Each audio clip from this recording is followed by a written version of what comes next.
Culture is more than just entertainment. It's a lens into society, relationships, and human behavior. I'm Grace, and here on the Grace Report, we dive into stories beyond the headlines. Whether it's reality TV drama, celebrity scandals, or royal family intrigue, I'm here to break it all down.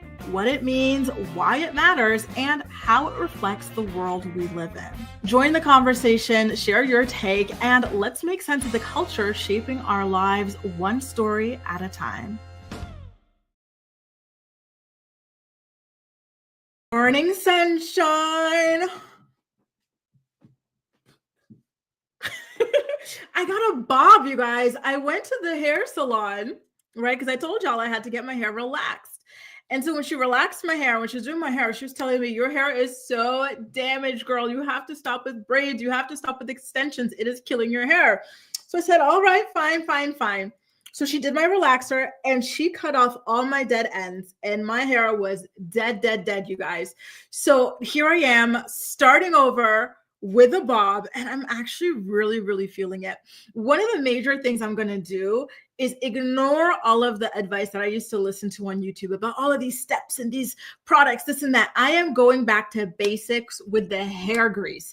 I'm doing hair grease. I'm doing Olaplex. And I am doing Bond Repair, that Bond Repair like line from L'Oreal as well. That's all I'm sticking to for the time being, in addition to some stuff from Aromazone. And that's it. And we'll see if I manage to get my hair in good health. So sorry, you guys, for what went down on Monday's episode of the Morning Report. We were having such a great time. And that actually turned out, shout out to you guys, my playback posse. That turned out to be like my most watched episode. And it wasn't even completed because my internet just gave out. One of my neighbors here has been doing renovations. And I think whatever they're up to is messing with like the internet here. Because yesterday I was having issues as well. And so let's keep our fingers crossed. Let's knock on wood, ou comme on dit en français, on touche le bois, that the internet stays stable. Because we got a really big show, you guys. So much to discuss. Let's see who's in here. Good morning, Carolina. I love these little messages you leave me. To me, they feel like voicemail messages. You're like, hey, I'll see you, or I'm not here today. I love them. Keep them coming, Caroline. Good morning, Ali. Wonderful. Manifesting a wonderful stream. I have a meeting during the stream, wrecking my schedule. I'm keeping my fingers crossed that you're able to listen in, Ali, because we got so much to discuss. Good morning, Jessica. Good morning, Houston Rose. And yes, I was in the middle of telling y'all I got blocked by Zach, that scammer that Cheyenne married from Teen Mom.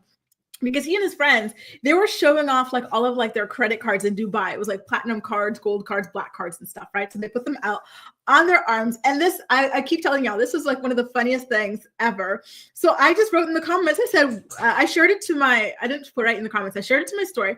I said, wow, these guys are brave to be leaving their credit cards out around this man, because he used to get arrested for stealing people's credit card information and opening up like accounts in their names for like phones and stuff like that. It was hilarious, but he didn't think so. So he blocked me. Good morning, Theo. Good morning, Ashley. Jaleesa, I missed you too. Thank you, Ashley. I'm really liking it. It's moving and everything. Listen, this is first day hair, right? So we'll see if I'm able to like keep it up like that or not. But fingers crossed, okay? Hi, Jaleesa. Thank you. Hi, Kels. Hi, Aquilat. Hold my foot, Joe is back. We missed you. We didn't see you all last week. Thank you, Aquilat. Nice to see you. Hey, Grace, been working nice. Oh, that's why. Thanks for letting us know. We were missing you. Hi, Karen. Thank you. Thank you, Cynthia. Wow, you guys are all so damn lovely. Babiana in the house indeed. Listen, like I said, you guys, we have so much to discuss in today's episode. So I truly have to jump in. I think this is going to last maybe an hour and a half or so. So I really hope y'all have time. I know Allie's got a meeting, but hopefully that meeting ends early and she gets to come back and experience the rest of this morning report. Shan is here. Hi, Shan. I've been thinking about you for so long. I keep meaning to message you and see how you're doing. How are you doing? Shan is a fellow Canadian content creator. She's based out of Vancouver, you guys. So definitely make sure to check out her channel, okay? So you guys, in today's episode of the Morning Report, we're going to be talking about the love triangle drama situation from Love is Blind. Do y'all remember how Monica got engaged to Joey and then she said no at the altar and everything? Well, it turns out that Joey is dating her castmate and Monica is incredibly pissed about it. She has like taken off the gloves and she is dragging him and she's dragging the castmate as well. Kanye West is like off his rocker. He really, really stepped in it this time. I think this is going to be the thing that seals like his fate in the music industry. He's already said a lot of terrible things, right? About Jewish people, about Black people, about handicapped people, about all sorts of people. But now he has messed with the Carter's children. And I think that that is where his ability to collaborate in the music industry is about to end permanently. He's also gone in on Kim Kardashian as well. Virginia, also from the latest season of Love is Blind, stepped into AD's podcast to talk about the diversity issues on this season of the show. Ryan Reynolds is telling Justin Baldoni to F off. He's calling him a predator. He dragged him like hell in his response to the lawsuit. He wants to be taken out of Justin Baldoni's lawsuit against Blake Lively. Cucumber Baldwin caught on video telling Alec Baldwin to shut up. They were doing an interview. The guy, he's just talking. And she turns to him and she says, shut up, you're annoying me. And she was so damn serious. That's been going viral. And speaking of going viral, what about Stalker Bieber, right? Stalker Baldwin. Hailey Bieber, formerly Baldwin, we all know that she used to follow that man around. Well, when he was a child, she used to follow him around. There's a photographic example of it. She was in love with him. Justin Bieber was all the rage when he was a teenager. The girls used to stalk him. They'd follow him from hotel to hotel. We all knew that. And we knew that she was one of the OGs of that because of all of the resources that she had at her disposal, thanks to her father. And so people just keep rehashing it. And this time she's tired of it. She's talking to lawyers and she's getting ready to sue. Megan Good, turns out she and this guy who just got caught confessing that he was strangling his ex, they got married. Sounds like a great choice, right? Then we've also got to talk about Monique making Angie's passing about herself and her grievances that she has with Tyler Perry. And Mia Thornton from The Real Housewives of Potomac, she wants to get onto RHOA and she's doing her very best to campaign for it. Tamara Braxton has blocked her older sister, Toni Braxton, from Instagram. So much to discuss, you guys. Per usual, if at any point you find yourself enjoying the morning report, please don't hesitate to go ahead and give it a thumbs up so that YouTube knows you love my content and you want to continue seeing it, all right? Why don't we jump up? Why don't we start off with our first Love is Blind story, right? So to the left of this photo, the blonde one that you're seeing, the blonde girl you're seeing in the photo, that's Sarah. And to the right is Monica. And then in this photo, you see Monica and her ex-fiance, Joey, who she said no to at the altar. Well, apparently, Joey and Sarah are now dating. And Monica is pissed. Not because they're dating. She doesn't care. She doesn't like that guy. But it's because she used to be really good friends with Sarah. And Sarah had been keeping this a secret from her. She found out from the internet that her supposed good friend that she had been venting about her relationship and her engagement to had been low-key feeling her man and is now dating him and never was going to say anything, it seemed like, right? So Monica did an interview saying, and I quote, "I've lived my whole life keeping the peace all the time. There's a time and place for that, but I've learned to use my voice when something feels off." And that obviously is in respect to the relationship that her ex-friend Sarah has developed with her ex-fiance Joey. So finding out about this relationship really pissed her off. And that is a direct quote from her, especially because Sarah was denying it behind the scenes. Monica says, "I'm so sick of the lies. Just own up to it at this point. I texted Sarah that I'm hearing a lot of things about you and Joey. Is there anything you need to tell me?" And she called me and said, "Nothing's official, but we are seeing each other." And apparently Sarah also told her that she didn't want to make anything official with Joey until all of the online hate died down. So Monica also says that the timeline of this relationship was extremely hurtful to her. Sarah told me this started a month ago, so that's at least 2 months ago now. I wouldn't be surprised if it was longer. All this time, when I was venting to her about Joey and she was saying she had my back, she was actually with him. It's a betrayal and it's very hurtful. It's no surprise from Joey. I don't think very highly of him, and I don't want him in my life, but I'm hurt that Sarah would do this to me. It's a lot of really not okay behavior. I'm at the point where people need to be held accountable. You want to keep it quiet and try to go on with your life? No. If you're going to do something hurtful like this, there are consequences. It looks like Monica is going scorched earth. Listen, I feel you. There's nothing like betrayal, trauma, betrayal, pain, right? All this time when I was venting to her, just to imagine that she was kind of plotting on my man behind my back. So listen, kudos to you, Monica, for being open about this, not letting them creep around, have a good edit or anything like that. Do y'all remember when her sister, the photographer, said, hey, your man, Joey, I don't trust him. I think that he is playing like a sort of a character and that he's not being authentic with you. So keep a good eye on him.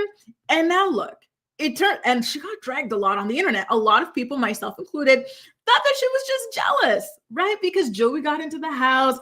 He had like a good rapport with the family. And then he teased her for dating a guy that used to date her sister. She was saying that the guy was just with Monica's sister, biding his time to get with Monica. So we did naturally think, good morning, y'all. Thanks so much.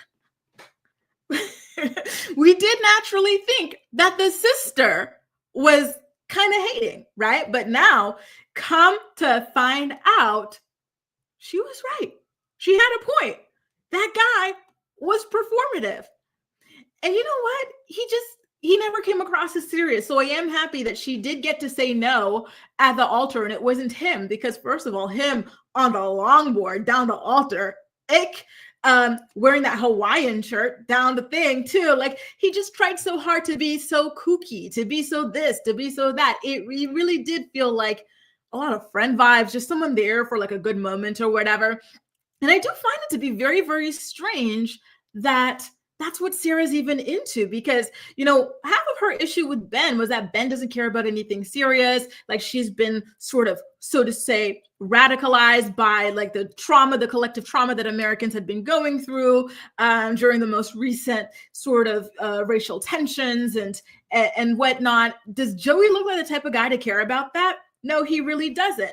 So here she is with yet another guy that doesn't seem to really care about that sort of thing. So it does make you wonder what her real principles are, like, and for someone to be so principled, how do you go and do that sort of a thing to another woman? It just does not feel right. I feel like if you truly do have strong principles as a woman, you would never, ever in a million years, especially to a friend, go behind your friend's back, start dating her fiance, and then lie to her about the fact that you're dating her fiance. It's weird. I already said in one of my Love is Blind reviews that Sarah is fake. She's performative. She just wants to have like, a sort of reputation as this fake social justice warrior girl, but it's not who she is. She doesn't actually care about the things she claims to care about. She just wants to look as though she cares about these things.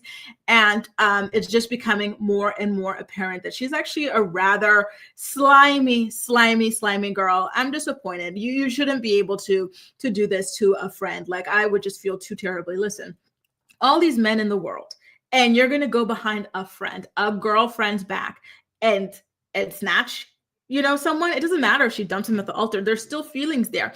And the thing is, I don't think that Monica would have cared if Sarah were just upfront with her about it. It's just about all the sneaking around. And now you're trying to fudge up the timeline. I'm sorry, but I'm curious about, is it true that it only, because rumor has it that this has been about a year in the making, right? Cynthia says Sarah is shady for that, but this is a blessing in disguise. I agree. Once again, Monica, congratulations to you for walking away from this guy. He has no substance. He like you, Sarah, and I do think that this is something that they have in common. They just want to be perceived a certain way. Maybe they don't know who they are yet, but they want to be perceived a certain way.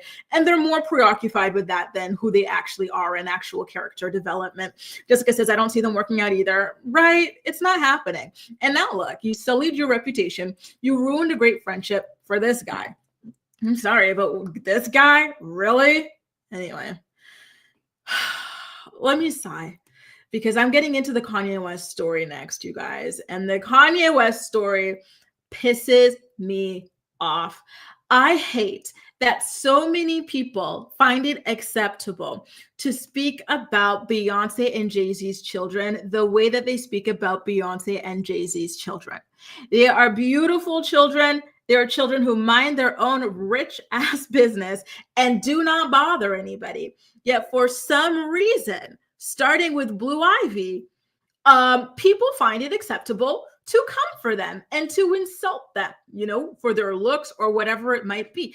And I don't get it. I'm looking at a beautiful photo of a beautiful family with adorable children. How does your mind go to anything other than that?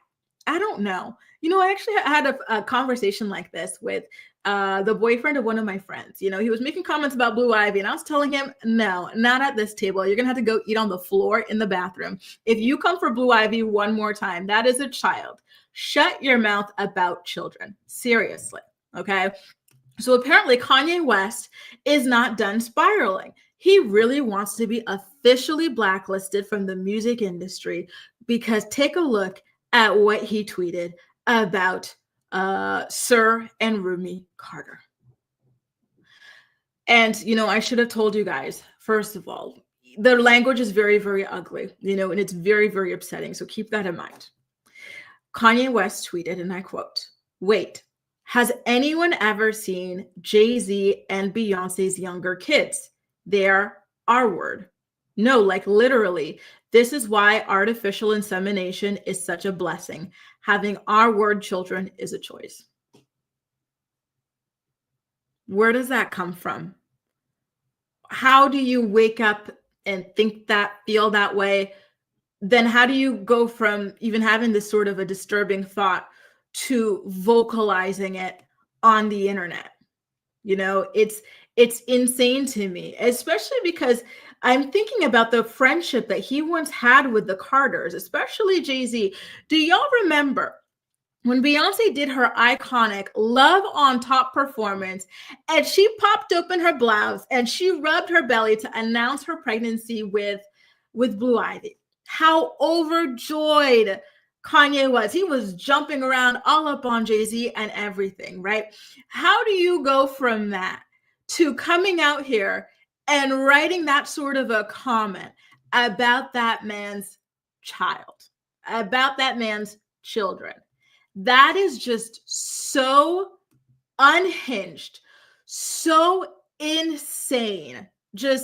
I am so floored by this tweet that Kanye West made. I don't know what happened to this guy, and I've been saying this for years. He tweets like somebody who is like on their final call, wants to cut every tie, burn every bridge on his way out. He's just spiraling so hard that it makes you wonder, how long are you planning to be here for? Because if you're planning to be here for long, you can't keep speaking this way, right? Very, very, very concerning stuff. I cannot believe what he had to say there. Jaleesa says, I've been fighting all morning with people agreeing with God. People are agreeing with this? Not cool. Not cool at all. Caroline says, even if it's true, children are off topics. Why? Why are people what? That is so insane to me. It's crazy. Again, let me put up a picture, their family photo of the kids, right? This was their holiday photo that they shared. Those children are beautiful. What are people even talking about? Blue is adorable. Sir is adorable. I'm sorry, God. The dog next to me farted. Oh my God. They're so damn beautiful. So why do people keep on coming for them? And listen, Jay-Z's looks are debatable. We all know that, right? Is that why people feel? Because I have never seen another celebrity family or celebrity children that get nitpicked as much as Beyonce's children. Is it because of the beauty that Beyonce has? Because Beyonce's level of beauty is like a once in a lifetime beauty, right? And so is that why people were expecting her to have, you know what I mean? I don't get it, because when I look at her kids, I think they're beautiful. Especially I saw Blue Ivy at the Grammys this year. She looked absolutely stunning. She looked exactly like a young Beyonce. So what are people talking about, right? It's insane. Like I can't help but feel like people do this to either bring Beyonce down a peg, right? When people feel like women are too perfect, right? When you're beautiful, when you got a banging body, when you're talented, you're this, you're that, it's too much. And so they try to bring you down as much as possible. And is this what, a technique of it? I don't know. Gwen says, Kanye being obsessed with eugenics is really effed up, right? But at the same time, it's not surprising considering how self-hating of a person he is. And we'll definitely get to that because he did have some tweets against Kim Kardashian involving his children as well. So you guys, in Monday's episode of The Morning Report, we talked about how, what did we talk about? Guys, what did we talk about? And it was something about Kanye West. Kanye West was trying to put Northwest on a song that was meant to support Diddy, who is currently in jail awaiting to face trial for trafficking charges, right? And so Kanye really wanted to put his daughter on that song. Kim has a trademark for North's name, and she didn't want her to be used in that capacity, rightfully so, right? And so we've got more of Kanye West crashing out over that, and you'll see how he likes to pick and choose when he wants to be a Black man, and whatnot. It's a mess. It really, really is. Kel says that Jay Z Beyonce hates because they don't let everyone in on their personal life, right? I feel like that's it. They're private. Beyonce's especially beautiful, especially talented. It's too much. People don't like it when you have too much, and they have to come for you and drag you down by any means necessary. Ocean says he needs serious help. And you know what? Speaking of, on Monday's episode, what do we talk about? I spent the weekend watching I Care a Lot, that movie that is really reminiscent on all of these like conservatorships. And it begs the question, why is someone like Kanye West allowed to roam free, crashing out like this left, right, and center? But Wendy, she can't even just get herself a margarita without being locked up in a conservatorship. It doesn't make sense. Malin says, Kanye West's racist because Blue Ivy has African features. My kids too have beautiful African features. Ugh, I hate him. I really feel like there's a level of anti-Blackness when it comes to the way that people talk about Beyonce's children. I agree. It's a mess, right? Carolyn says that maybe that's just how he feels. But how do you feel this way about children? Again, let me put up the picture of these children. What's wrong with these children? They look like cute, regular children to me. If I didn't know these were celebrities, I would have thought this was like, child models and parent models hired for a campaign for a brand. I don't look at these kids and see anything, And here's another thing. Why do grown folks have such vitriol for children that they don't find cute? Like at the end of the day, these are children. They're not here for you to find visually appealing or not, And if you are so bothered by the fact that these children do not meet your beauty standard of children, first of all, let's talk about that. Why do you have a beauty standard for children? And why are you so enraged by these children not meeting that standard that you go online and you go on this crazy rant about them? I think perhaps you might need to be visited by a certain Mr. Hampton, because that is weird, right? And Jaleesa, I do think that is what it comes down to as well. I think that that's a big reason why he chose to have kids with Kim Kardashian, right? Kim Kardashian, she's part Armenian, she's part white. Kanye, we all know he's self-hating, right? So this was part of his reason for having children with her. He wanted to have mixed children, okay? So when he was out here seeking his non-Black wife and non-Black baby mama, all was well. And now she is protecting his children as she should. And here he comes running to the Black community. Let's take a look at what he had to say, okay? So he tweets this. So, and again, this is because Kim does not want North's name associated with alleged ex-trafficker Sean P. Diddy Combs, right? Here comes Kanye crying. So Kim got the name and likeness over my Black children. So a white woman has control over the name and likeness of my Black children, and then speaks to Cardi about putting my daughter on a song with him. These dumb A celebrities be trying to play with me in my face. Kanye, your children are not Black. Your children are multiracial. Okay, that's first. And second, yeah, she does, this white woman does have the name and likeness over your multiracial children because you chose to have multiracial children with this white woman, right? Your first wife, Kim Kardashian, was not Black. Your current wife, Bianca, is not Black either. And then when you were running around with Amber Rose, who's not Black, but cosplays as Black, that was okay too, right? And it is. You can be with whoever you want to be. But when you are consistently choosing these women that are white or white adjacent, and then you have kids with one of them, where do you get off running and crying victim and using the race card here? It does not make any sense. What Kim is doing, blocking your daughter from being associated with an alleged ex-trafficker, is perfectly fine. It has nothing to do with her race, your race, or your children's race. It's about the protection of your children that you do not care about, especially as you try to associate your daughter with this evil, evil, evil creature that was caught on video beating, punching, kicking, and dragging a woman trying to escape a hotel room, and then later throwing a porcelain vase at her damn head.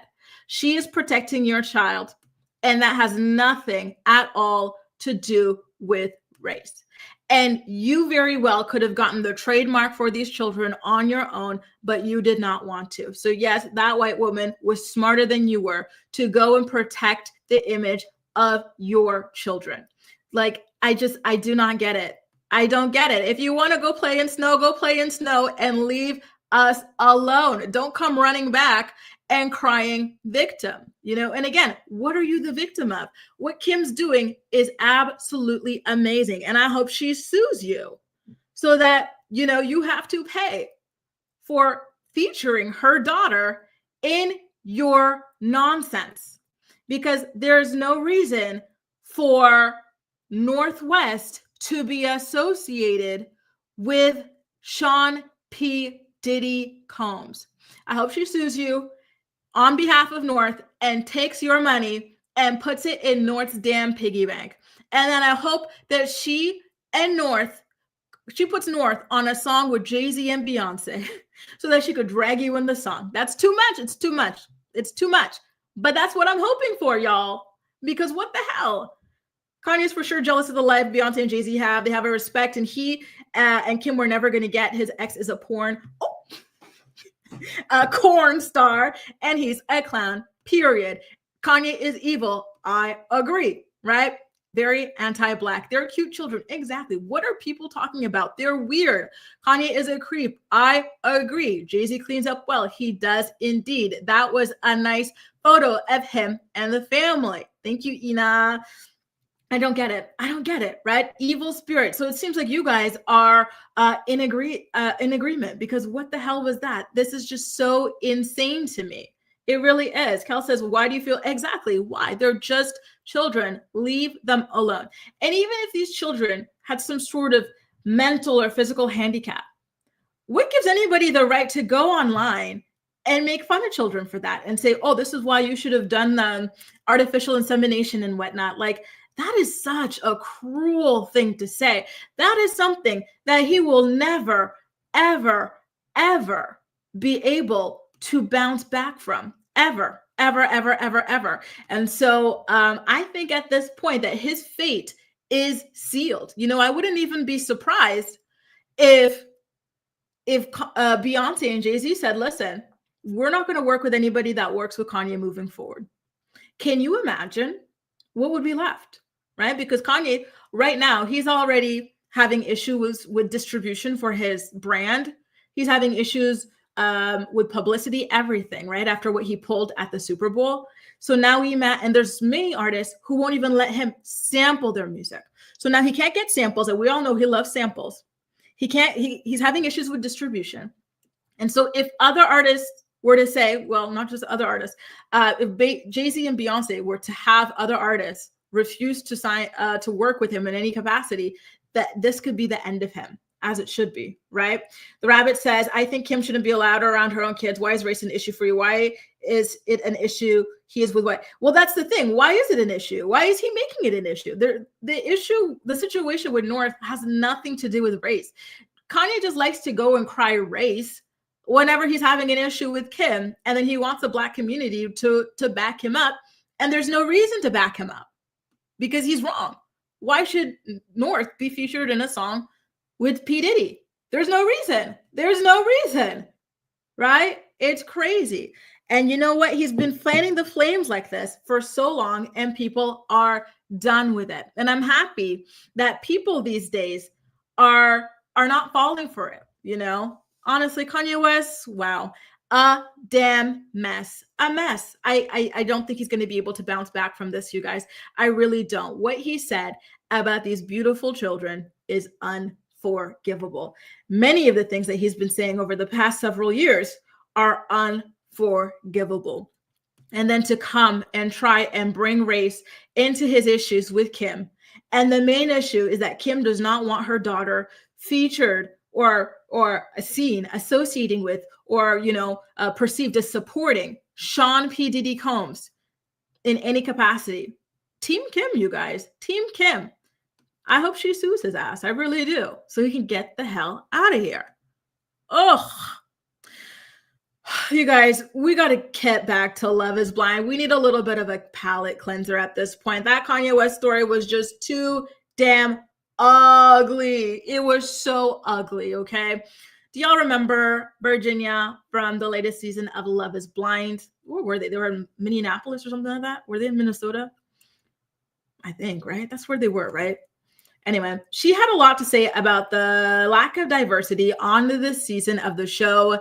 AD, who used to be engaged with Clay on the show a couple of seasons past, she was interviewing her for AD's latest podcast, and I wanted to share with y'all what she had to say. So you guys were like, in essence, the only Black couple, which I experienced on mine as well. Yeah.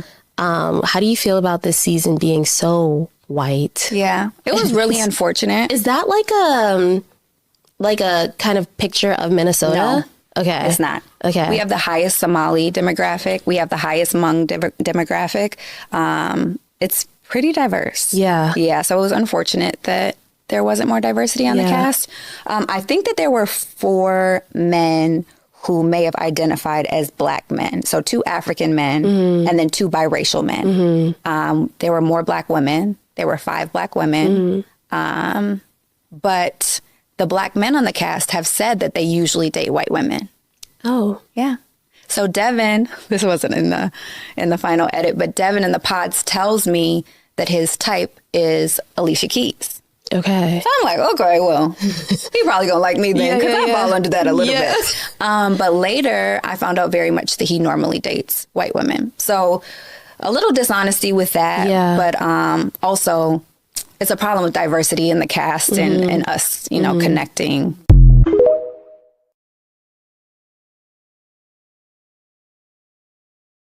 Oh, Virginia's opinion about the lack of diversity on this season of the show. Listen, I do have a question. I don't know if I have any co-reporters who are Hmong or who are Somali. I'm curious, is Love is Blind the sort of thing that people from your community would want to participate in or do want to participate in? Were you shut out from it? Do you feel like these communities were shut out from it?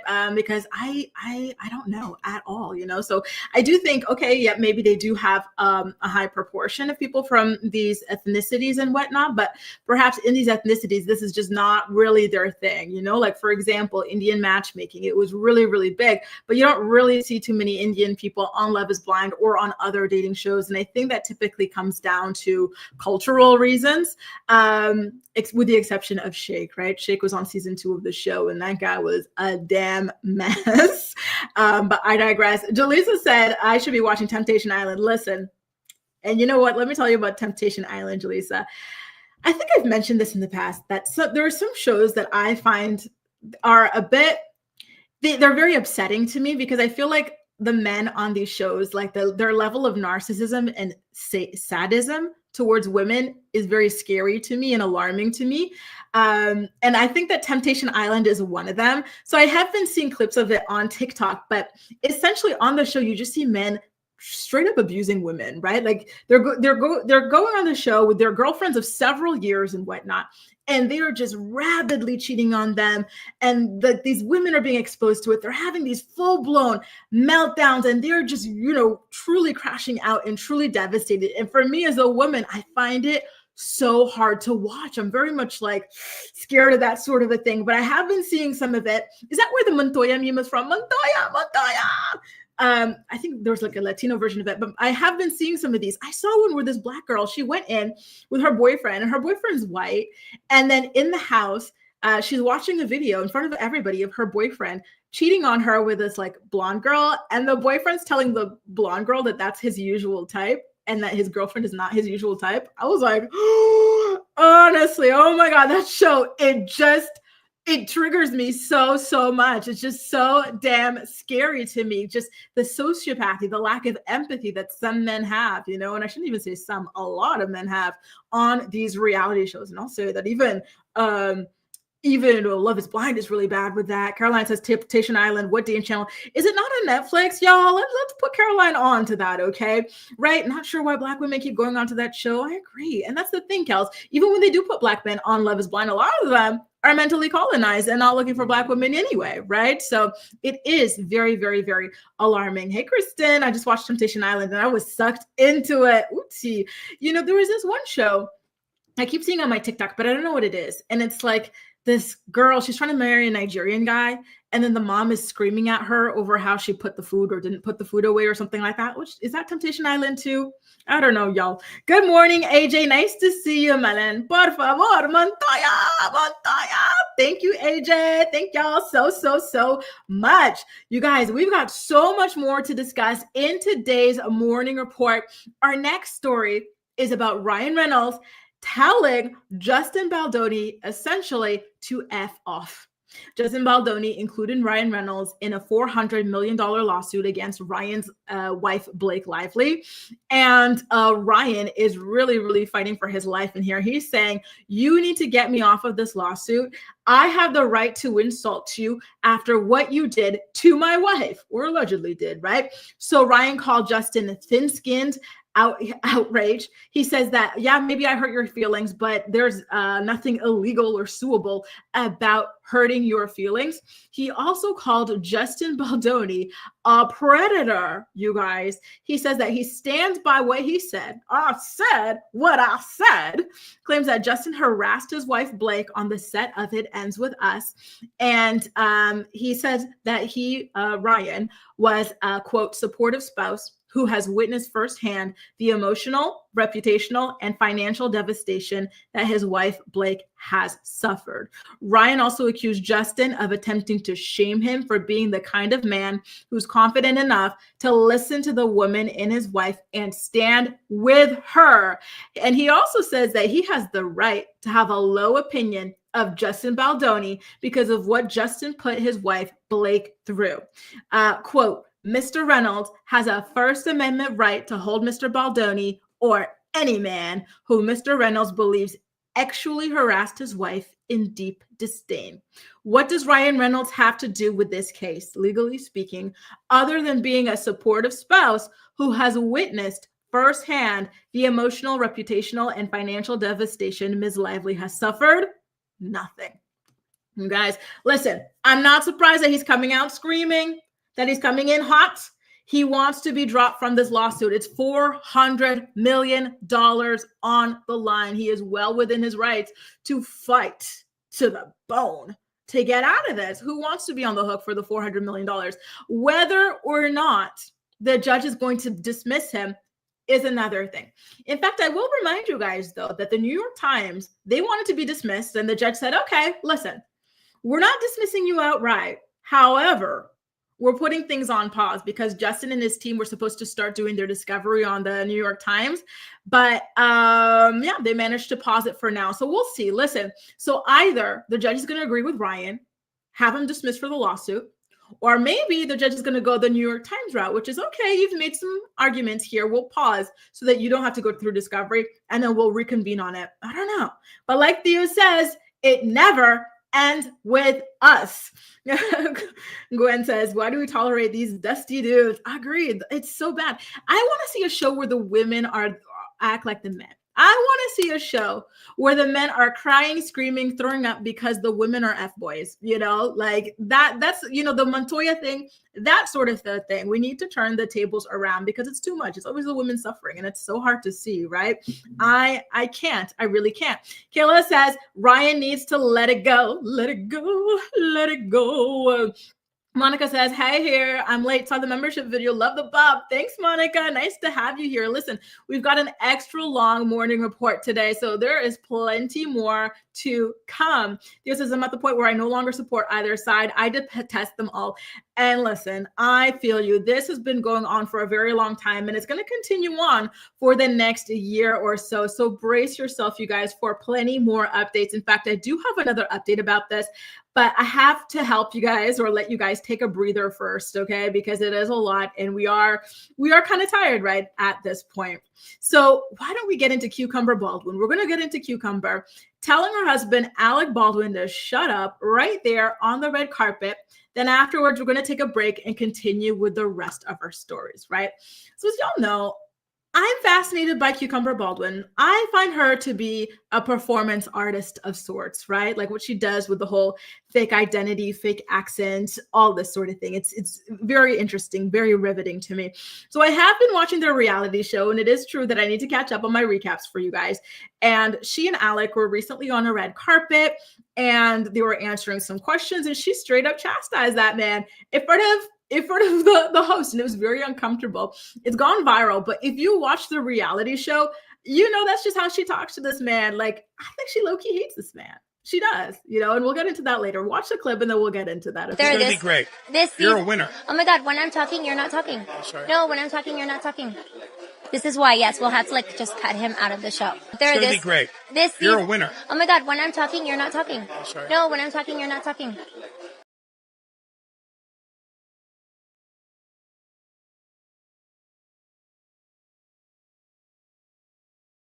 She's doing great and stuff, Listen, he thought that he was marrying a little bit of a sidekick who's gonna let him have his shine, but nope, the girl, she's the new star, you guys. And the fact that she keeps up her fake accent, when I'm talking, you're not talking. Okay, we're gonna have to come in over the frame. She really never breaks character at all. And so listen, this is the way she speaks to Alec Baldwin. If you guys, I think some of you guys saw this in my initial morning report, recapping the debut episode of their show. She does not like this man. This man is allergic to cats, for example. What does she do? She buys 4 cats. As soon as she found out, they didn't have cats before, but then he tells her about allergies. She said, oh, she probably put out a life insurance policy on him first. Then she went and got 4 cats. And then they were driving to the Hamptons from their New York apartment. And so he says, oh, I would love to bring some of the kids with me, make it an easier commute. They've got 7 kids. Obviously, all these kids are not going to fit into one car. So what does she do? She splits the kids between herself and the nanny. And then she puts him with the cats that he's allergic to. She does not like that man. She doesn't. So to me, when I saw that clip, I said, oh yeah, that's par for the course with the way that these two interact. It's sad to see, but listen, what are you going to do? He went, he got a girl young enough to be his daughter. I'm supposed to feel sorry for him? Sorry, I don't. Thank you, JJ. I can't. I will never feel sorry for a man who goes for a girl young enough to be his daughter or his granddaughter, because we all know what they're trying to do when they get with these young girls. She was in her 20s and the man was 60 years old, 50, 60 years old or something like that when they got together. That already is a mess. And that already screams manipulation, narcissistic, whatever, control, free, weird stuff, right? So sorry, I'm not going to side with him. I'm not, right? Kayla says she's performative. Thea says she's so much of a performance artist. She's a scam artist, right? She is and I love it. I love it. She will never, ever, ever drop the act. She is committing to this for the rest of her life. And honestly, I'm really, really impressed that she is even able to keep this up. I would have forgotten. I would have been back to my regular accent, right? And Marquis, yeah, that's one of the things that Justin Baldoni's team did go in on them for in a past filing as well. Monica says she's like those mean teachers. I agree. She chastises him like a child. And I think he's into it because you have to remember, Alec Baldwin apparently had some sort of a Latina fetish, right? And so a lot of people with that, and this is something that I find to be very, very funny, right? So let's go back and talk about anti-Blackness, shall we? So a lot of guys who have this Latina fetish, they think that Latinas are mean and fiery, and they find that to be hot. So when a Fotina Cucumber talks to Alec that way, he's probably like, oh Lord, when I get you home, you know, he's probably excited about it. But you know, it's funny because some people say black women are spicy, but if black women are spicy, oh, she's so mean, she's so angry, she's so this, she's so that. Come on now. Come on. Cucumber is so weird. Spicy fake, you know, and I think that she plays into that stereotype too, because she knows guys like Alec that like this stereotype of them and whatnot. Have you guys not seen that trending on TikTok? Where, you know, it's like a bunch of white guys and it's like, oh, when she's yelling at you, but she's Latina and you're exactly where you want to be, you know, don't save me. I don't want to be like, that's what I see in this relationship, you guys. Okay. Thanks, Katie. Thank you. Thank you. So you guys don't feel too bad for him. He's exactly where he wants to be. He's into it. He's very much like those people from like 90 Day Fiance and whatnot who go and try and prey on, you know, young, vulnerable people and whatnot. She's a new Camille Grammer. Alec will drop her soon. Listen, I wouldn't be surprised whenever these men get these young girls onto the reality shows after like resisting. Just know, like Malen says, a divorce is most likely on the way. But I heard that they don't even live together. Apparently their apartments, like he lives in a different apartment in their apartment building or something like that, and that he actually cannot stand all the noise in their damn house. And I'll tell you guys, every time I watch an episode of that show, my head is spinning. There's so much damn noise and chaos. So I wouldn't be surprised, although I should be, because this is chaos of one's own choosing, right? Steph says she definitely wears the pants, and you know he hasn't gotten any kitty in a while. Period. She sounds like a child, not like a Latina, like how Chelsea talks. Hey, Alex, late to the live. Nice to see you, Alex. You guys, I'm going to play it one more time because I'm sorry. That thing made me laugh, y'all.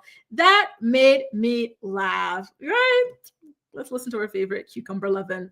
It's going to be great. You're a winner. Oh my God, when I'm talking, you're not talking. Sorry. No, when I'm talking, you're not talking. This is why, yes, we'll have to like just cut him out of the show. It's going to be great. You're a winner. Oh my God, when I'm talking, you're not talking. Sorry. No, when I'm talking, you're not talking.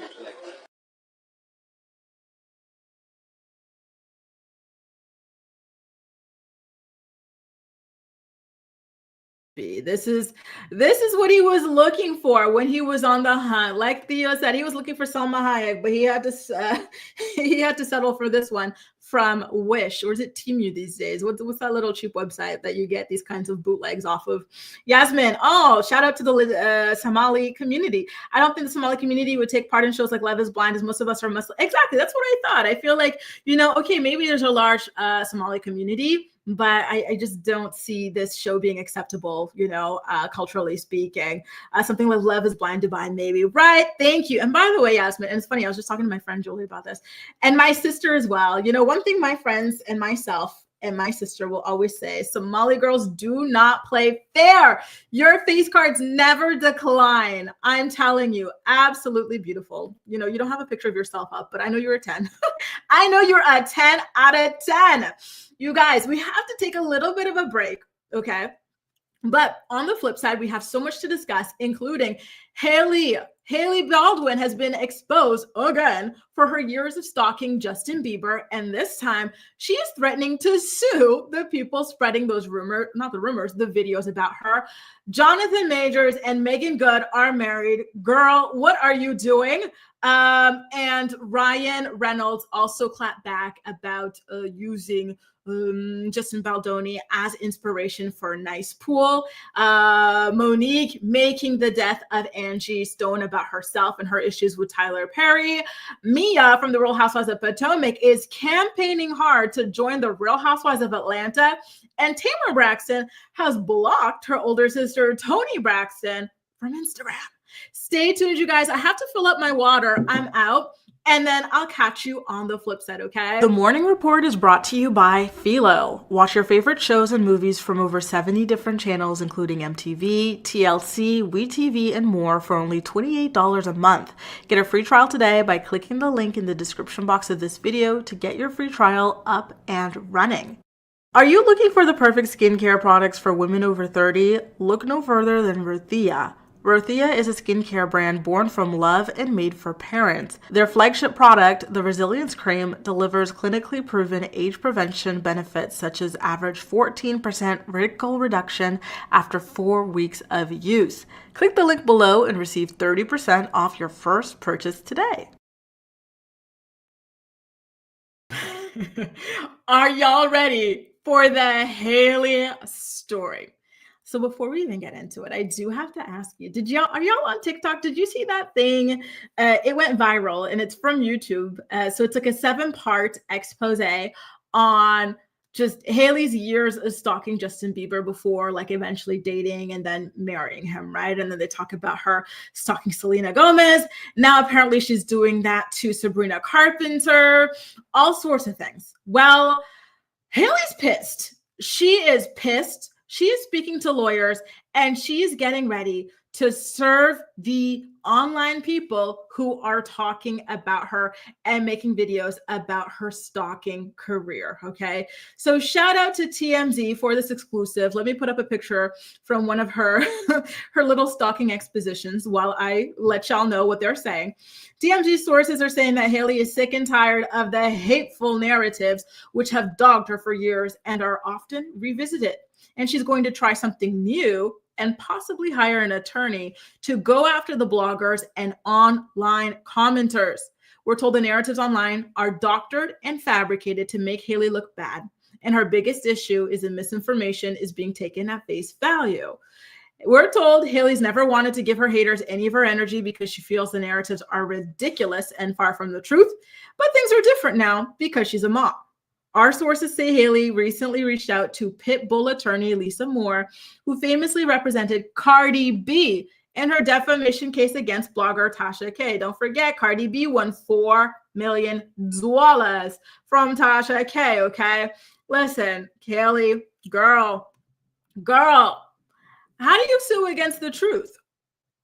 There are tweets of you wondering where this man is, what hotel he's staying in. There are several photos and videos of you just constantly in the background of where this man is. You used to befriend other stalkers online, and they used to give you tips on how to find him. You know, and I don't think that people are using stalker in the dangerous sense of the word. It's just people who are overzealous fans, you know, and they still do this. For example, did y'all see that thing? Sabrina Carpenter is here in Paris. She just did her concert. And, you know, there's all these fans there at the hotel. They're kind of stalkers too. You know, it's not the dangerous, you know, get a restraining order against them type of stalkers. It's just stalkers, people who are overly obsessed with these people to the point where they'll follow them around, you know? So I do not see how she can sue against this when it's true. When there are other people who were a part of this like believer community who used to help her, they've got the proof, they've got the tweets, they've got the DMs, all of this stuff exists. I'm sorry, girl, I'm not seeing her winning this, you know, and how embarrassing would it be for her to go and sue just for the judge to say, well, listen, girl, I got all the evidence. It's true. What do you want me to do? You know, what damage is what damage is done here? You know, this has been her reputation from the very, very beginning. You know, I don't think that this 7-part thing that's just going viral has changed anybody's minds. You know, we already all were tapped into this for a very, very long time, right? Julia says, why do people care? You know, I think it's just funny. God forbid people have hobbies. I thought it was funny. You know, I feel like nothing new came from that documentary or anything like that. It's just stuff we already knew and saw, but it's just so damn fascinating how she managed to marry him in the end. And now they have a kid together. Like there's just something so weird and creepy and fascinating about it, right? Right. Steph's here for the Mia tea. Hang tight. It's coming. I think she treats him like one of the kids. Oh, are you talking about Hilaria? Yeah, she definitely does. She's very dismissive of him and stuff. Their relationship is very, very weird, you guys. Very, very, very weird. I'm going to bookmark you guys' Mia comments. EHC thinks she's getting fired from RHOP. Listen, I wouldn't be surprised. She doesn't have any more friends there anymore. Melen watched the YouTube. It's scary, right? Like she was so obsessed with him. And here's the thing. She was a teenager. We saw the Bieber fever. That was a once in a lifetime phenomenon, right? Or maybe twice, because it was similar to the Michael Jackson level fever that people had for stars, right? Or maybe the Backstreet Boys or something like that. And she just so happened to have been taken by him and swept into that thing. She was a teenager. I don't think people are looking at it like as much more than that. It's just she was obsessed with this guy. She got the guy, like she won. Or did she? I don't know. Does that relationship look good to you? I don't know. Do you want a relationship like that? I don't know. I don't. EH says, Hailey never supported Justin when bloggers trashed him, but she's willing to use his money to sue for herself. Oh, Milan says she won't win. All this is online, that she was obsessed with him and Selena. Exactly. Lone says she needs to log off. She sees everything. Exactly. That's another thing, right? Like, she needs to just log off. Log off. Log off. Can I tell you guys something?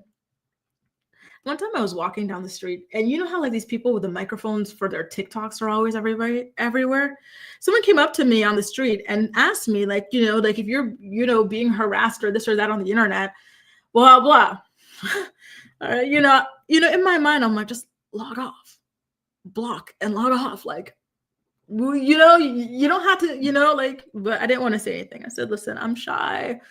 Just log off, block and log off. But listen, at the end of the day, I don't think people are spreading lies about Hailey. This stuff has been out there for a long time. They're not just saying things. They're showing videos. They're showing photos. They're showing tweets. They're showing DMs. Hailey, babe, you were a stalker, but you were a reformed stalker now. Own it. Ashley says Hailey was part of the New York. Oh, you were part of it too. Ashley, come to the front. Hailey was part of our New York City Bieber crew. She was following his hotels with us. I remember when Justin tweeted once to make a fan video. Yes, I remember. And she put it on too. Oh, y'all, we got someone from the Believer Fever. Ashley says Hailey made a fan video with us. I still have it. I've been dying to show this to somebody. Hailey, you're done for. Ashley, I have my email address in the bio of this video, graceisunknown@gmail.com. Feel free to send it to me and I'll play it in our next morning report. Let's go. So you must be young, Ashley. Wow. All Hailey had to say was just, yeah, I was a fangirl. Lucky me. Exactly. Listen, you were a fan of a massive, massive superstar. You, like JJ said, you manifested him becoming your husband. Whatever. It's no big deal. Don't go and sue now, because you're not going to win. And it's just going to make all of this worse. Hailey didn't want Justin. She wanted to be Selena. You know what? That's what they started to say at the end of the thing. But I didn't get to that part, because now they're going to talk about how she wanted to be Selena. And now she's turning her sights on Sabrina. I don't know. Can someone give me a little bit of a thing about like the Sabrina Carpenter of it all? Because I had no clue. Ashley, thank you so much for this tea you just spilled here. Wow. That was some good stuff. Wow, I love it. Joe said, hold my foot. Joe says, Grace, did you see that Farrah accused Jersey Shore Angelina's ex of hitting on her? Oh, I had seen that. That's the thing with Farrah. She is just so damn delusional. Everybody's in love with her in her mind, yet nobody's claiming her. Did I say that? Julie said, yes, I meant to talk about that in Friday's morning report. And Normani got engaged to her boyfriend. I think they've been together for like 2-3 years. He's a football player, and they were set up by Sierra and Russell. Wow. Imagine Sierra giving you a piece of her prayer that she used to score Russell Williams. Congratulations to her. I really, really, really like her and hope that everything turns out all right. Thank you, Jen. Nice to see you here. Good morning. YouTuber, TikTok channels interviewing random people. Yes, we have so many of them. There's a street that you walk by. So if you guys ever come here, there's a department store called Printemps, right? So if you walk down the street, and unfortunately you have to cut there to get to the gym. So I'm walking there like multiple times a week. It's people who either want to interview for their like TikToks, or it's people who want to pull pranks. Oh my God. Oh, the prank ones are annoying. Listen, if you want to interview me or people, whatever, people just have to say no. I say no. But the people who want to do these weird pranks cannot freaking stand them. And then there's people who want you to like sample things like perfumes or whatever to do these like market research studies and stuff. It's a lot, you guys. It's a lot. It can be a bit of a nightmare to be walking down in that area. Yeah, what was my name? Oh, they're married. Megan Good. Megan freaking Good. You take that face card. You take that everything. And you marry this man who was just on trial for allegedly beating the brakes off of his ex-girlfriend. And now, just as of audio footage of him admitting to strangling the girl goes live, we find out that y'all got married. Why? I feel like this relationship, in addition to some other celebrity relationships that are, whose names escape me at the moment, are just proof that beautiful women do not know they're beautiful. Because Megan Good especially stomp the yard Megan Good, ending up with this, you know, is just so crazy to me. Mind you, this guy, what is his name? Jonathan Majors typically doesn't even like Black women, okay? He typically only dates white women. And he was trying to turn his last one into his Coretta Scott King. Do y'all remember the audio that dropped, right? And so what happens? He puts his paws on her. The police get involved, and he decides to get an emergency Black girlfriend. He must have learned from Mackenzie McKee. She didn't put the paws on her ex, but she got exposed for being racist. She went and got herself an emergency Black boyfriend. Jonathan said, oh, I see how that worked for you, boo. Let me go ahead and get myself one of them. And he pulls one of the most iconic Black beauties. How? I'm sorry, but how the hell did this even happen, right? And the lack of chemistry between them is so palpable. I thought that they were going to announce that the engagement is broken. Now that like the case is over with him and his ex. But what happens? Audio of him confirming that he strangled her goes live. And then within 24 hours, we are told that they're married. Listen, I'm hoping this isn't true. I would have to see a marriage certificate to believe it. I hope this is one of those spiritual marriages where it's not actually, you know, legally binding or anything like that. But apparently it happened yesterday in a small and private wedding at their LA home, according to Entertainment Tonight. Oh my God. He's coming back. He's got a movie out this Friday called Magazine Dreams. I don't know if any of y'all are planning to support that. I'm not. I am absolutely not. He proposed in December while they were here in Paris. Oh my God. They first got together in May of 2023, right when the DV charges dropped and he got arrested. Something about a DV charge gets her juices going, I guess. I don't get it, you guys. He was found guilty and everything. Girls, please, what is this? I don't get it. Why? Whenever I think like, okay, it's one thing to get with a guy like years later. Maybe in the past he caught this kind of a charge. I personally wouldn't, right? But maybe if like a year or two has gone by. But why are these girls getting with these guys like in the midst of them facing these charges? Do y'all remember when Karrueche got with Chris? Like right when he was facing charges for like what he did to Rihanna in the car and everything like that. Like, and she was showing up to court and stuff. Like, you're seeing these photos, you're hearing all of, like, this is your future, you know that, right? And sure enough, it was her future. Now she's talking about this guy was putting his paws on me. Oh, you don't fucking say. The dude that you were supporting for beating his ex beat you up. Like, and I feel like Megan Good is going to be the same thing. And listen, throw in the fact, like Theo's saying, that this man doesn't even like Black women, and he's stuck with you for image purposes. Oh, he's going to take that out on you, girl. He's going to take that out on you. He is, right?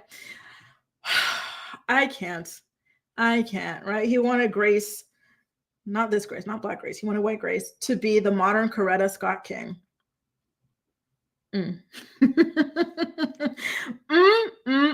Right, like Cami says, Megan can do better. I hope I really truly hope that she does not have kids with him. She has been talking about like lately feeling like she wants to have kids, and girl, why would you want to have kids with a man that's like convicted of DV? What are you doing? I fear some girls have very, very low standards. Can I tell you guys something crazy? Here's my thing. When I was getting into the whole like live videos and stuff, I used to be like, oh, I shouldn't do live because I talk too damn much, I talk too damn much. And it is true, because I'm about to tell you guys something crazy. I'm going to tell you guys something really crazy.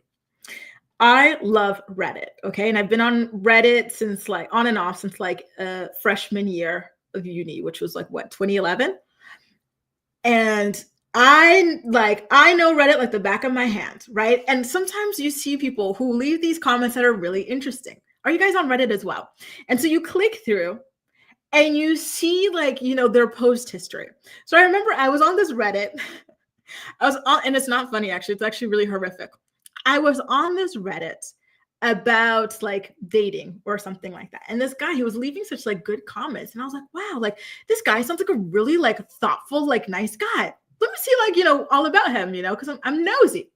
So I go click on his profile, you guys. And Julie, if you're watching, you remember this because I went to her. I was like, girl, you'll never believe what I just saw. So I click on his profile. And you know what he's posting in, you guys?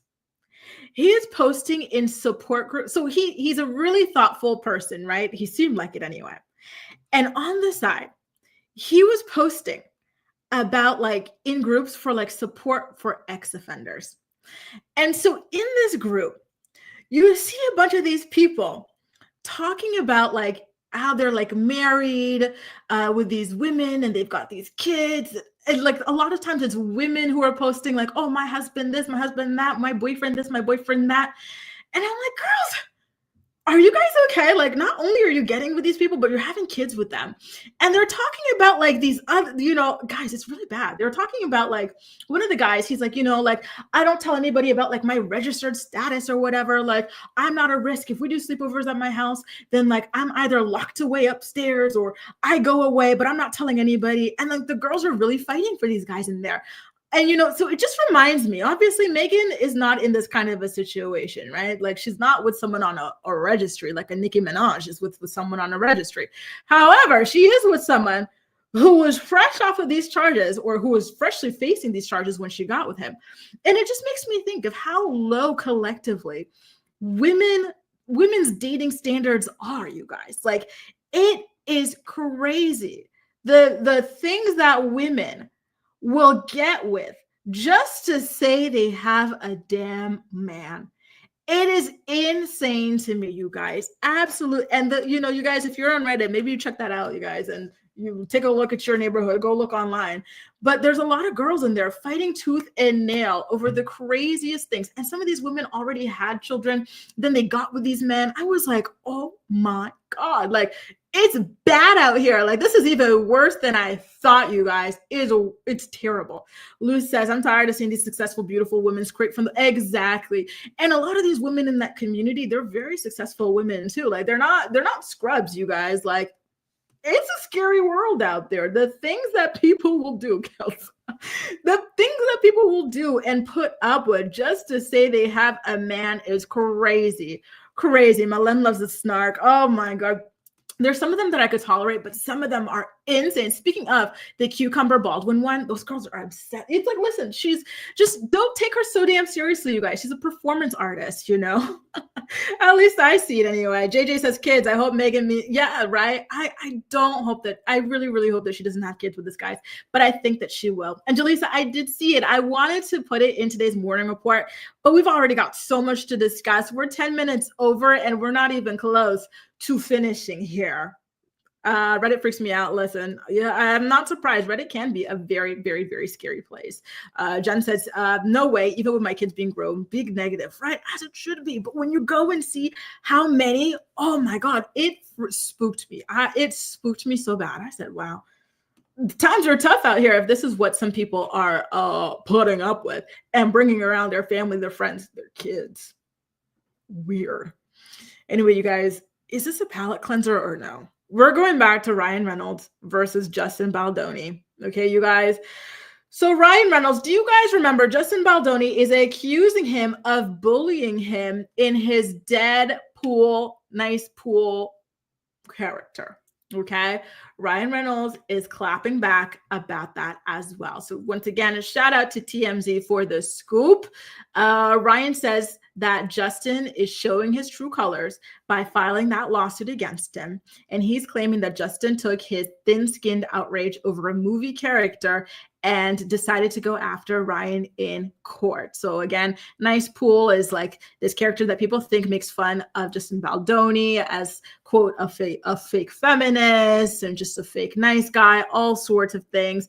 They say he's even used a prosthetic nose to mimic Justin Baldoni's nose and everything like that. And Ryan saying, listen, like, you're thin-skinned. You're using this lawsuit as a burn book. Like, get the F out of my face. I am just here sticking up for my wife, and I will never, ever back down from that.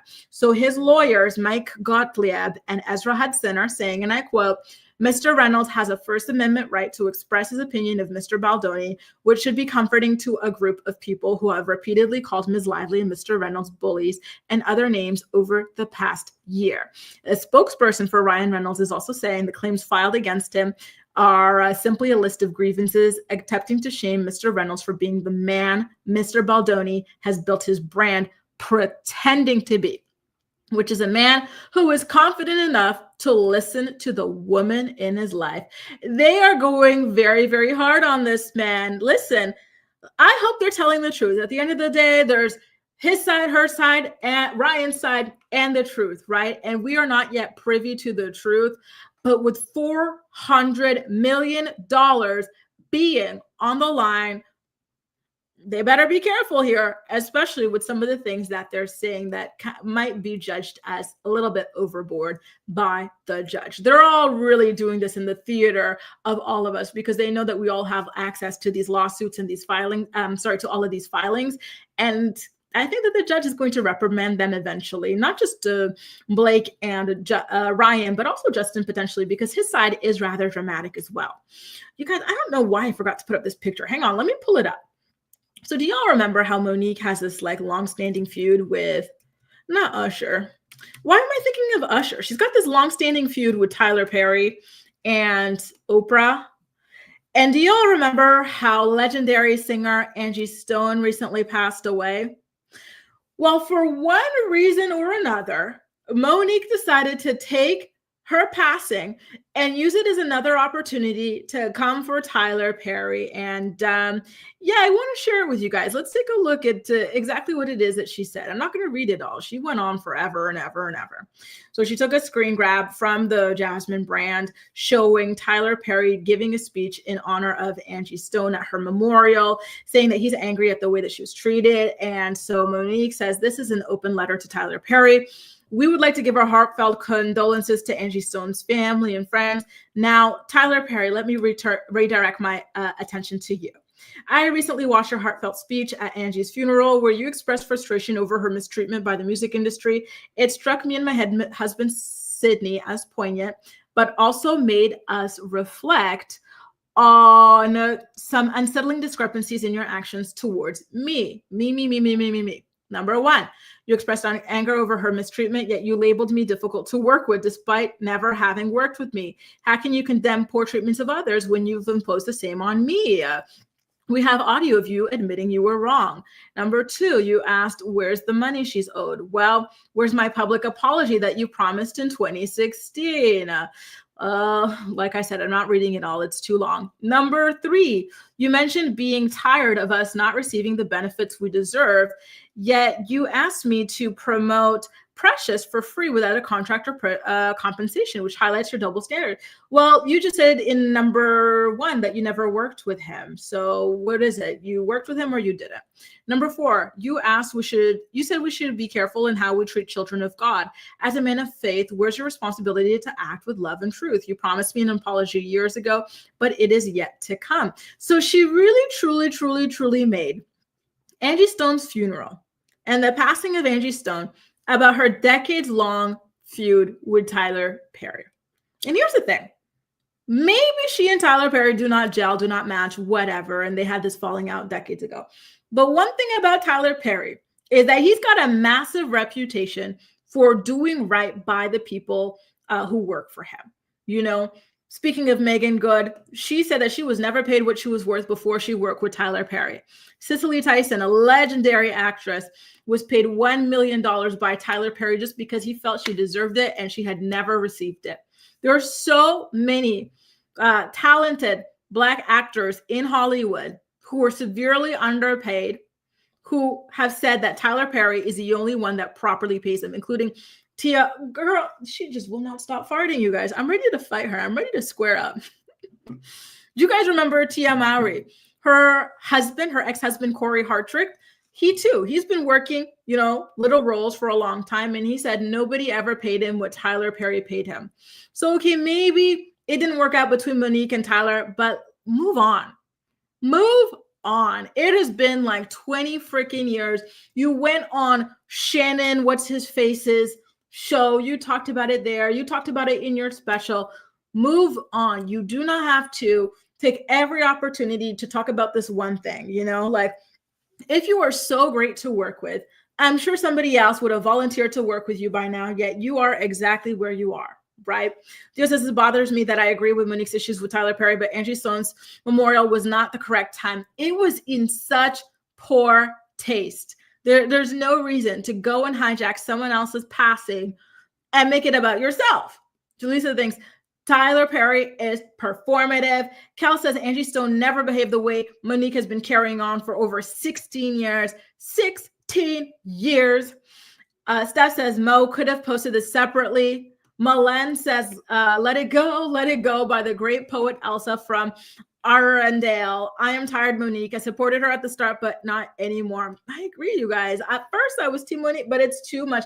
I do not like when people drag things on forever. I don't like when people go and make everything about themselves.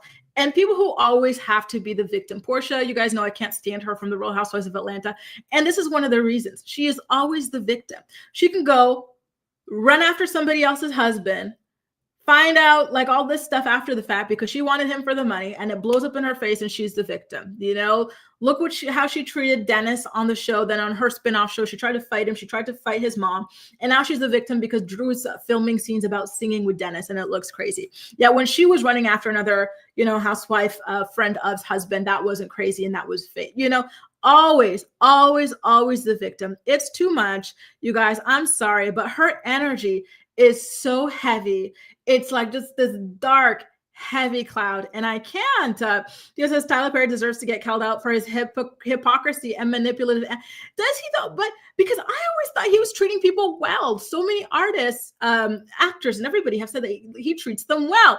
Granted, I will say that the wigs on his shows leave a lot to be desired, but I've always heard that he pays like the best. He pays those actors real well. Gal says the Angie Stone and Monique issue are not the same at all. I agree. Julissa says Monique isn't lying. Well, here's the thing. It's been almost 20 years, 200 years, and you're still at like, okay, what if the apology doesn't come? Like, do you have a backup plan? Like, what else are you doing? You know, like, why is it that nobody else wants to work with this woman? Is it because of what Tyler Perry said 20 years ago? Or is it because people just don't like working with her and she's difficult? Maybe I don't know if she's difficult. Maybe that's the case, you know? Maybe it's that weird thing with her husband who is so weird and controlling, her husband's daddy or whatever. Like they're weird, you know, they're weird people. And I think that that's why people don't want to work with them. April says, Monique is proving she's difficult. Why do you feel so entitled from someone you never work with? Exactly. You never work with him. Yet he wanted this and that from you from a project you did together, and he owes you this, that, and the other. Girl, go away. I'm sorry. I'm disappointed because I really, you know, support her and everything, but she's too much for me. I don't like this. 20 years of just talking about the same thing. Girl, you know, when you were thriving and you're accomplishing so much, if that were the case for her, this would have been a blip in the radar. The way it's a blip in the radar for Oprah, the way it's a blip in the radar for Tyler Perry. You know, if you were this great person, why is this not a blip in the radar for you? Why are you still talking about the same thing all these years later? Move on. Anyway, you guys, speaking of moving on, let's talk about Mia Thornton from the Real Housewives of Potomac. Our girl is campaigning hard to leave Potomac in the dust and to join the Real Housewives of Atlanta. Take a look at what she said in an interview that was held by her boo, DJ Applebox, over on his radio show. They were showing ATL, the way the girls were showing up. They look good. You know, I just felt like they liked each other. They looked like they were real friends. I'm like, I'm going to be a part of the real friend crew. You know what I mean? And they a little shady. Well, you know, I was catching the shade, but it was cute shade, like real girlfriend shade, right? I was like, all right, you know, my kind of girls. They're bossy, they're mothers, they're business owners. You know, there's no cattiness, no jealousy, except for, something about teeth bulge. Okay, but, you know, I feel like, no shade, let me not talk about a girl. But it's my kind of crew. You know what I mean? Like the elevation of it all, the glitz, the glam, the aesthetics, the pull-ups, the cars, the houses. Yes, sign me up, you know? And that's where it came from. Like I had watched the premiere I was like, all right, I love ATL, always have. You know what I mean? I love being down here with you. I love the city. I love the food. I love the people. Like ATL shows so much love, and it's like, it's so artsy here. Like they're creatives. Like back home in DC is real political.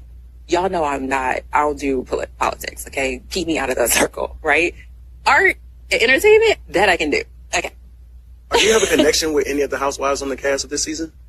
Of Atlanta? Yeah. Yeah. So you were with me. You know, we saw Portia and Cynthia down in Miami and loved them to death. Marlo, she ran into me in DC at home. Remember? She rolled in. We ran into Sonya at the Dream game. Drew has reached out a couple times, wanted to chat. Let's see, Kelly's from Baltimore. I haven't met her, but we got that Baltimore connection. So yeah, there's a lot of, who am I missing? I don't want to Kenya. Spent time with Kenya out in Vegas, which was so cool. We ran into each other in the spa, she actually asked about you in the spa. And I had shades on in my spa robe. And she was like, Mia. I was trying to hide in the spa. But yeah, there's a lot of synergy there. And my girl Portia, she shows so much love, always has. Like when I hit the scene, she was like, girl, yes, and I love her energy. She's fine. So there you go, you guys. Mia is tired of the Potomac housewives. She wants to be with the girls in Atlanta, though I will say she seems to be really romanticizing it because they do go down with the shade and it gets bad. We saw the slumber party. We saw the allegations against Kandi, the made up allegations, might I add. Like they really, really get ugly with it. So I don't know what she's talking about, light, fun shade, and they're all friends. No, it was very ugly. Girls were being dragged across the stage by their hair and everything. Megaphones calling people dumb hoes, telling them to spell scepter, were being, paraded around. What is she talking about? Kels just wants her to go away. Listen, I'm sorry, y'all, don't hate me, but I actually enjoy having her on TV. I find her, she's kind of like a Hilaria Baldwin to me, where they're just so strange. And I just, it's like uncasted, like a riddle or something like that, a massive enigma that you're trying to figure out. I don't know. I know people don't like her, but for some reason I don't like her, but I don't mind having her on my TV because it's very interesting, her brand of person. It's not someone who wants to fight with people, this or that. It's just someone who wants to come spew nonsense and confuse everybody. You know what she is? An agent of chaos. That's what it is. I think she's an agent of chaos. And I find that to be so fascinating. Lou said, you got ran out of Potomac reunion. You are not about that ATL life, period. And, speaking of that, Lou, a lot of people have been saying that Candace should go to ATL. Crybaby Candace. Fold a tissue in 2 seconds in every damn scene because she's always crying Candace. What is she going to do in Atlanta? People claim she is the shade assassin. She's a wordsmith. Candace's shade is Bigfoot. You just had a baby, wide body, milkmaid. I'm sorry, but that is not shade. That is not clever. That is not wordsmithing. Put her up in Atlanta. If she thinks she's crying in Potomac, let's see her in Atlanta. And speaking of, we saw a little bit of a taste of that during Ultimate Girls Trip. And per usual, she was crying her ass off over there too. Hey, Peach. Mia spent time with Portia in Miami and not her own castmates she invited, right? I think she's a social climber and she really is serious about this campaign of going from Potomac to Atlanta. Oh, look at you, Theo.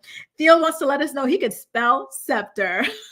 At least somebody could spell scepter because when Portia was asked to spell it, she chose to drag Kenya by the hair instead. Len says, have you heard Kandi just said Shamia and Portia are not friends? Breaking news, but I'm not surprised. Portia has always been jealous of that girl. She's been jealous of that girl. We saw the way she treated her when she was getting married, when she was having her first baby. Portia is not even the reason that her bestie Shamia even ever graced our screens on Atlanta. It was Kandi that put her on. Portia never wanted that girl to level up the way that that girl leveled up. It's eating her inside. And you know what? Let me write this down. On today, Wednesday, March 19th, I am saying this. If ever Portia tries to get with Shamia's husband behind her back, don't be surprised. Now that they're not friends, she's going to say, we're not friends anymore. I don't owe you anything. Don't be surprised. Listen, Portia is the type, and this is why all her relationships blow up in her face the way they do. She doesn't care about anything or anyone. She wants money, and she has money already, but she wants more.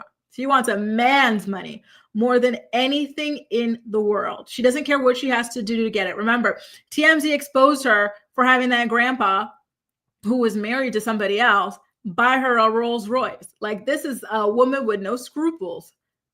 She's not above doing what she did to Fallon, to Shamia. I'm just saying. Granted, I don't think that Shamia's husband would go for it, but don't be surprised if those allegations start popping up.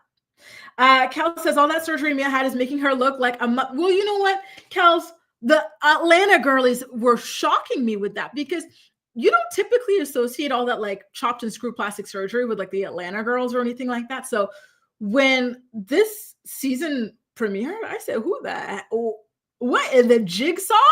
What is happening? These girls are so pretty. Listen, I love a good nip, tuck, pinch, whatever. But when you do that much, it gets to be very like weird looking. EHC says, RHOA is more political than Potomac. Atlanta have been in marches and served in charities. Ooh, T. You know what? I think, you know what? That's a good point, because it is true. They have done all that stuff too. And they don't even really talk about politics on Potomac. What is she talking about? I don't remember anything. I know colorism comes up, but that's about it. Lou says the crying girl will not survive. Exactly. She does not have what it takes at all. Steph says Mia's reaching. Also, even though she knows these women, would they receive Mia? Good question. And, you know, a lot of people have been saying that Mia actually secretly lives in Atlanta as well. So I do think that that's where she wants to be, you guys. I think that that's where she wants to be. I think she wants to be cast on The Real Housewives of Atlanta. Hey, Michelle, nice to see you too. You guys, we've only got one story left, and it is about the Braxton sisters. By the way, you guys, if you've been enjoying the morning report, please don't hesitate to go ahead and give this video a thumbs up so YouTube knows you enjoy the morning report. All right. So let's talk about Toni Braxton being blocked by her sister Tamar Braxton, and only finding out about it when she went to wish her a happy birthday. Here's a picture of them during happier times. Did you guys watch the Braxtons? I know season 2 is coming out. I think I'm going to recap that for you guys. I meant to do season 1, but I think I was in Canada. Listen, that's why I like visiting Canada and stuff. Of course, I got my family there, but it really messes me up work-wise. Anyway, I should still be here when season 2 comes out. We are the Braxtons and you'll see them. I love their theme song. I loved their spinoff, Tamar and Vince, as well. You're my Monday, you're my Friday. Anyway, I will never sing again, I promise. So Tamar posted a video of just stars in the galaxy with a caption that reads, and I quote, "Wanted to repost that gorgeous picture of you, but I'm blocked. Again? Anyway, happy birthday, Tay." Well, there you go, you guys. Tamar Braxton has once again blocked her sister. But why? Because I don't really know of these two to be beefing from like my memories of this show. Like Tamar used to beef hardcore with Tawanda. Tamar used to beef hardcore with Tracy. And then she used to be mad that Toni would just walk away all the time from all of the sisterly things and like feel like she was above it all. But I had no idea that like it was like that behind the scenes, you know, to be full-blown blocking your sister. You know, I have a sister as well. I always thought they were so lucky, you know, what is it, 5, 6 sisters? I cannot imagine having that many. I only have one, you know, and I think it's amazing. I would love, you know, especially if it was like the same one that I have now. If I could have like 5 more of that, oh, I'd be the happiest girl in the world, you know? So when I see their sisterly relationship, it makes me so sad. You know, at least Trina and Tawanda get along, and Tawanda and Toni get along. And I think that Trina gets along with her too and stuff, but it's just always so much drama with this family. And then the parents and how the mom is still pissed off with the dad. Like, I get it. The dad did you dirty and stuff. And now he's been happily married for decades and you're still, you know, dating and stuff. Who wants to be dating at that age and whatnot? But she just brings all of that like ugly energy, and it's just not good at all. It really, really isn't. Theo says Tony and Tamar are too old to be pulling these teenage style stunts. I agree. Why can't they just be great together? I would love for these girls to put out an album together or just to do something together. Look at the way the Kardashians work together. Yeah, they have their fights, but they put business first. Look at all the businesses they've launched. You know, the Braxtons have tried to launch little businesses here and there, but never anything as a cohesive unit, the way that the Kardashians were able to. And I think that if they had, like, you know, had it together, their act together, they would have been unstoppable. They would have been so damn rich, you know. Cal says the Braxtons is no longer fun after Tracy's passing. I still can't believe she's gone. I recently saw a group photo of them, and it really was so, it really, you know, when something kind of like pinches your heart, you're like, ooh, like, I feel that, you know, just like seeing Tracy being gone. She was so young. Jaleesa, and I think that's the problem. Tamar could not get along with a single damn person. She can't. And I do think that she's the problem at the end of the day. I think she's got something going on, like some sort of chemical imbalance that, you know, might need to be addressed in order for her to have healthy, fruitful relationships. Remember, we were talking about this in one of last week's morning reports, how she out of nowhere decided to come after Candy's restaurant. She was like, oh, everybody knows the food there sucks. Candy's supposed to be your friend. Like, Candy put you on, allowed you to open up for her group, her legendary R&B group and stuff, even after you were dissing her in the past for no reason. That's the thing with Tamar. She's always out of nowhere at her grown-ass age dissing people. Then she'll play victim, and then these people will be forgiving to her, put her on, and then she'll come back and do it all over again. Like, I'm sorry, but when you're like 50 years old, like, I think it's a mental problem. You know, you're not like a little young teenager or something. I don't know. Thea says the reality show had a very negative effect on Tamar's mental health. I was very concerned when she agreed to do it again. Right? Wasn't she trying to delete herself and everything just to turn around and sign up for it again? Like, she's so chaotic to me. That girl is so chaotic. She really, really is. Jaleesa says Gen X is something about saying Gen X is messy too, Jaleesa. Tamara wants to bring her. Yeah, she wants to put the niece. And do you see the allegations that the niece is making against one of the sisters and stuff too? Like, it's some hard stuff. Not everyone in the family agrees with the decision. The niece is the daughter, the brother, they're estranged, right? And the niece said that one of the girls' husbands was like looking at her funny, trying to make passes at her when she was underage. And the woman who it is, so one of the Braxton sisters, kicked her out of the house when she was a teenager. Like, she was the one doing something wrong. Hey, Allie, I knew you'd be back I knew we'd still be here when you were back. Nice to see you, Allie. We're just wrapping up on our final story. Thank you so much. And thank you so much to you too. Chanel number 5. You guys, it's been so fun. I feel so like light and free. That's Mama Sue was talking a little bit earlier about Cucumber Baldwin and all of like how like she and Alec, like there's a lot more that meets the eyes with them, and you know, including the OCD stuff, and how she does all of these little things to undermine him and to piss him off. Like, she really truly does not like that man.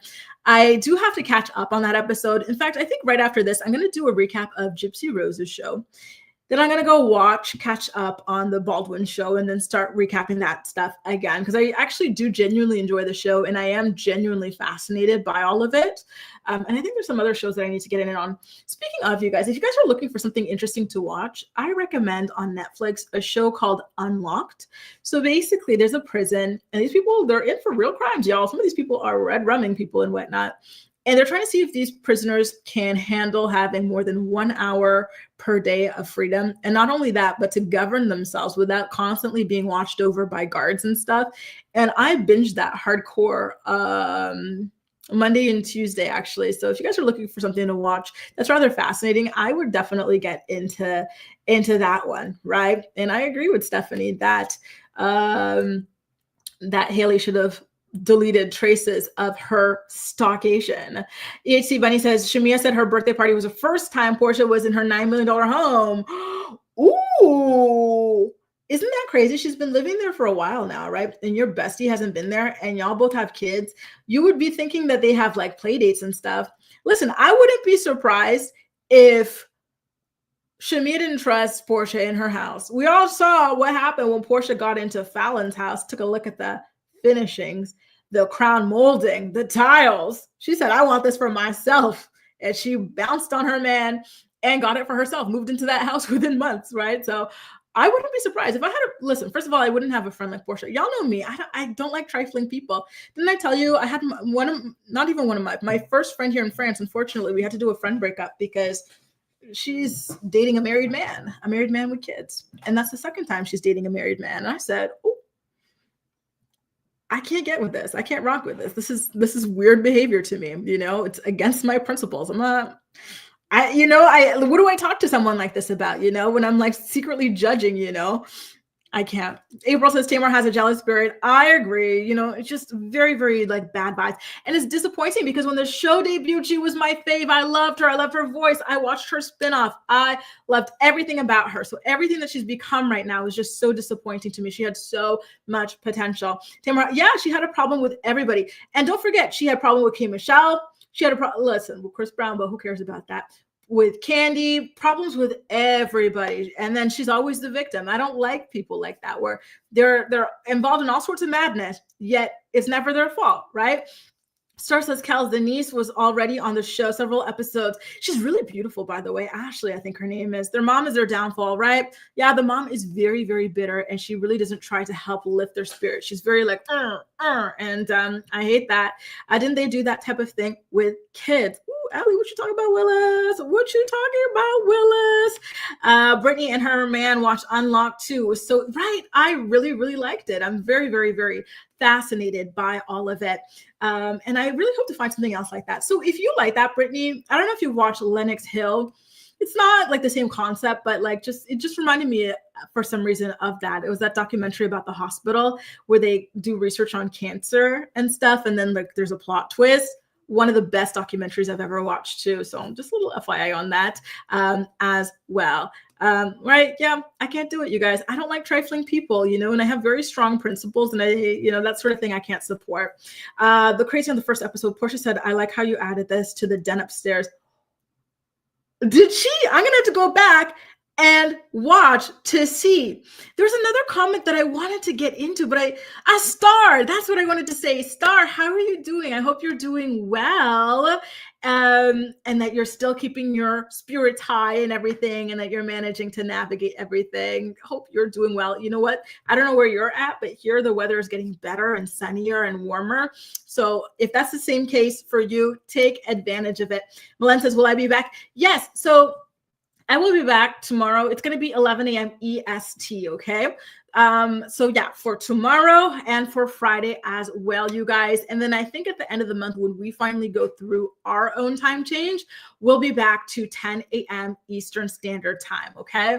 Per usual, you guys, thank you so much for tuning in to the Morning Report. I had a blast. I missed you guys when we got cut off Monday, then when I couldn't film yesterday, and I'm so glad to have made it today. Thank you so, so much for tuning in, and I'll see you tomorrow at 11 a.m. Eastern Standard Time. Bye, guys. Have a great day.